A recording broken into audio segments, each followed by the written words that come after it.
आलोच.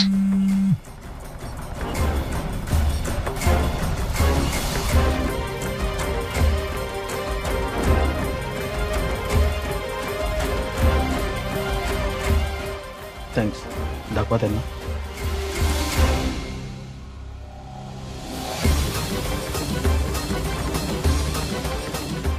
मॅडम नीट बघा, हाच आहे ना तो?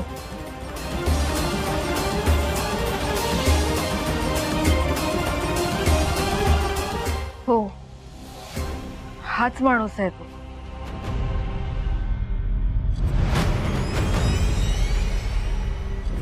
ठीक आहे, आता लवकरात लवकर ह्याला तुरुंगात कसं पाठवायचं ही जबाबदारी आमची. कावेरी मॅडम, तुम्ही आणखीन काही सांगू शकता का या शूटर बद्दल? म्हणजे त्याची भाषा, त्याचं बोलणं, नाही म्हणजे अंदाज लावताय की नेमका. रडू नकोस.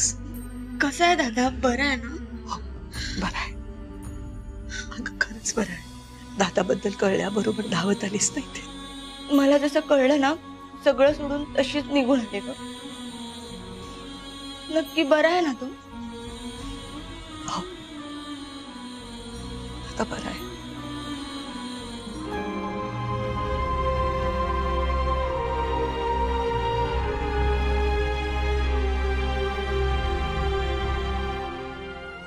अशी का बघतेस ग दादाकडे? खूप दिवसांनी राजला असं शांत झोपलेलं बघते मी.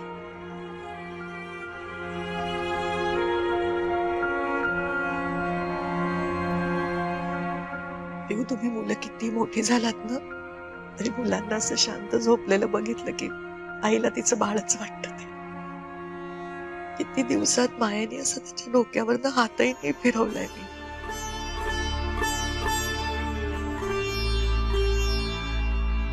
राजवर माया करण्यात कमी पडले असेल का?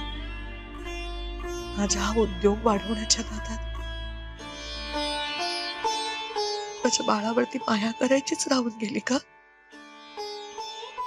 म्हणून राजा असा हट्टी आहे की कोण झालाय. एक मिनिट पाहिजे, घरचं रिलेशन आहे म्हणजे काय म्हणायचं तुला? अगं घरचं रिलेशन म्हणजे ऑफिसचं काम काढून तू कधी ना कधी त्याला भेटायला जाऊच शकते. मी नाही ना अशी जाऊ शकत. का भेटायला जाऊ शकत नाहीस तू त्यांना? बरं मग एक काम कर, हवं तर तू त्यांना एक फोन कर आणि तब्येतीची चौकशी कर. पण परत मी तुझ्या बरोबर त्यांना भेटायला त्यांच्या घरी नाही येणार. ठेवते फोन, बाय. अगं पण का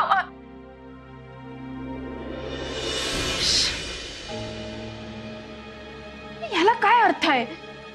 काल फोन करूया म्हटलं तर स्वतः फोन करून मोकळी झाली. आता भेटायला जायचं म्हटलं तर एकटीच जाऊन भेटून आली. तर मी कसं भेटू त्याला? फोनवर बोलायचं म्हटलं तर फोन पण नाही उचलत आहे राज. काय करू मी? बरं बच्चू, अरे ह्या सगळ्या धावपळीत आपल्या कॅफेज मध्ये जमा होणारी कॅश बँकेत नीट जमा केली जाते ना? काय लक्ष आहे की नाही तुझं?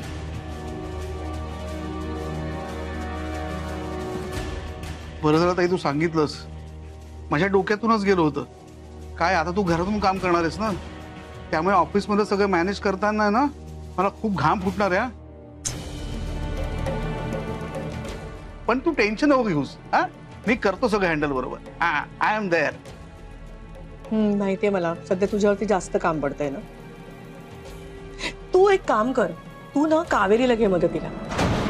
म्हणजे बघ आपण रोज आपल्या कॅफेमध्ये त्याला प्यायला लावा सगळा. मी जरा फोन घेते.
मॅडमनी काढा दिलाय तुमच्यासाठी.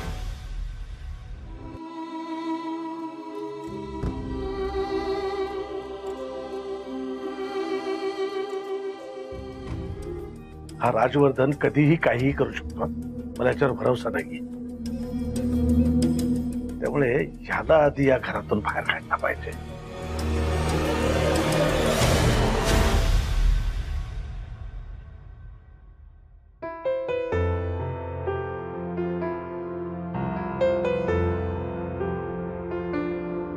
Excuse me.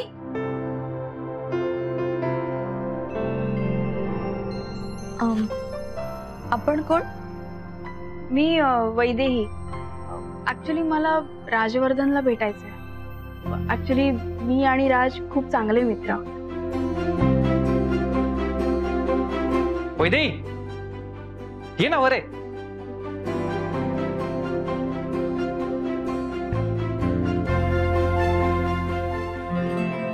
चल.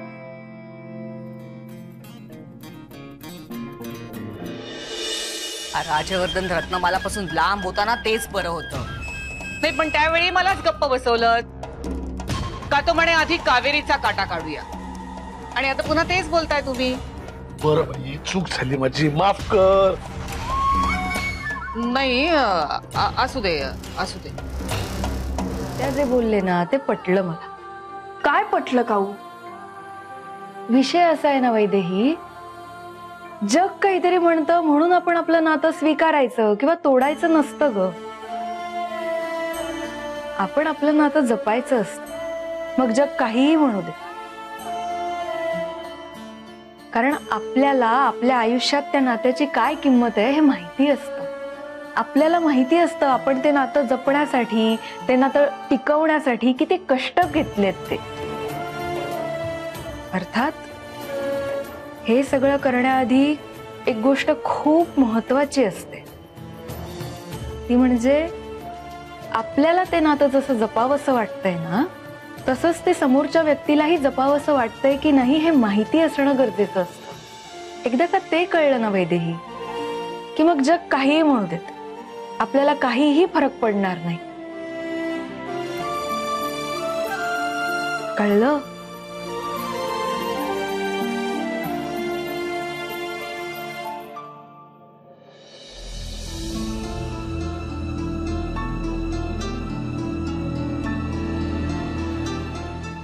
अरे कुठे निघालायस? नाही अरे, कुठे जात नाहीये मी, पण या घरातून कधी निघावं लागेल सांगता येत नाही. त्यामुळे बॅग भरून ठेवतो. तू पण जागीच आहेस.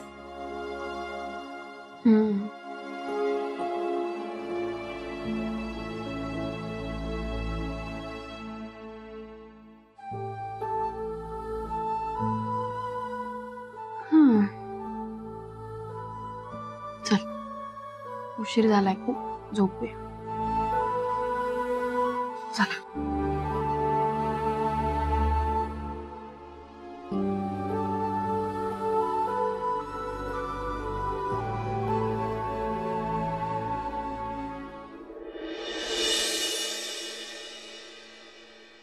ए वहिनी, मला पण दे ना. देते.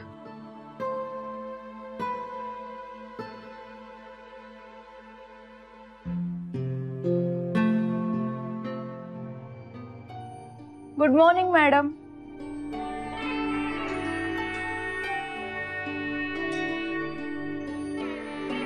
अगं कावेरी, गुड मॉर्निंग. अगं ये ये. कशी काय आली? सगळं बरी आहेस ना? हो, आता बरी आहे. तुम्ही काल ऑफिसमध्ये येऊन गेलात ना मला भेटायला, मीच नव्हते म्हणून आता तुम्हाला भेटायला आले. काय काय कामं करायची आहेत?